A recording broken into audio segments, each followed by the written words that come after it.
नमस्कार, स्वागत है आप सभी का। आप देख रहे हैं एनएमएफ न्यूज। आपके साथ मैं हूं नम्रता चौधरी।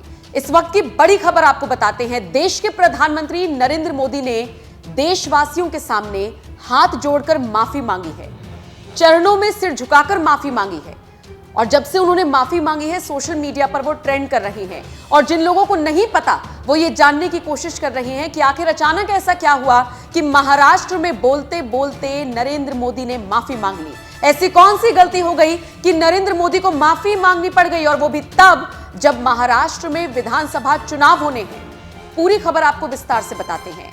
महाराष्ट्र के पालघर में देश की जनता को नरेंद्र मोदी संबोधित कर रहे थे। इस दौरान उन्होंने 26 अगस्त की उस घटना को याद किया, जिसको लेकर सोशल मीडिया पर बाकायदा केंद्र सरकार के खिलाफ एक प्रोपेगेंडा चलाया गया। 26 अगस्त का वो दिन आपको याद होगा जिस वक्त महाराष्ट्र से बड़ी खबर सामने आई, और खबर यह थी कि 35 फीट ऊंची छत्रपति शिवाजी की प्रतिमा ढह गई। इसका अनावरण नरेंद्र मोदी की सरकार में ही हुआ था। और आपको याद होगा, पिछले ही साल की बात है, बड़े जोर शोर से हर्षोल्लास के साथ इसका अनावरण भी हुआ था और इसी के साथ इसकी चर्चा भी हुई थी। लेकिन एकाएक जैसे ही इस प्रतिमा के ढहने की खबर सामने आई, हड़कंप मच गया।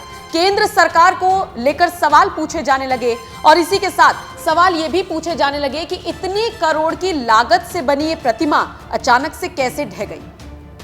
आपको बताते चले, प्रधानमंत्री नरेंद्र मोदी ने 4 दिसंबर 2023 को भारतीय नौसेना दिवस के मौके पर इसका अनावरण किया था। छत्रपति शिवाजी महाराज की प्रतिमा स्थापित करने पर 3600 करोड़ रुपए की लागत आई थी।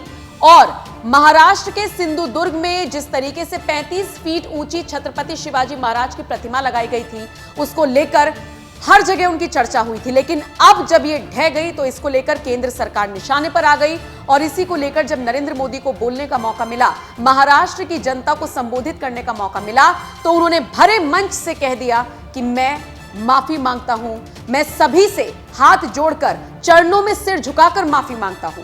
नरेंद्र मोदी का यह बयान सोशल मीडिया पर वायरल हो रहा है। आप बताइए, आप इस खबर पर क्या राय रखते हैं? छत्रपति शिवाजी महाराज ये सिर्फ नाम नहीं है।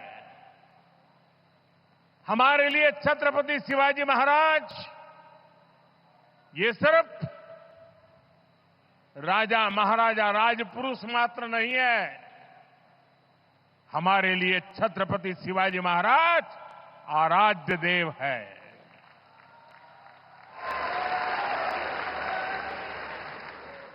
और मैं आज सर झुका करके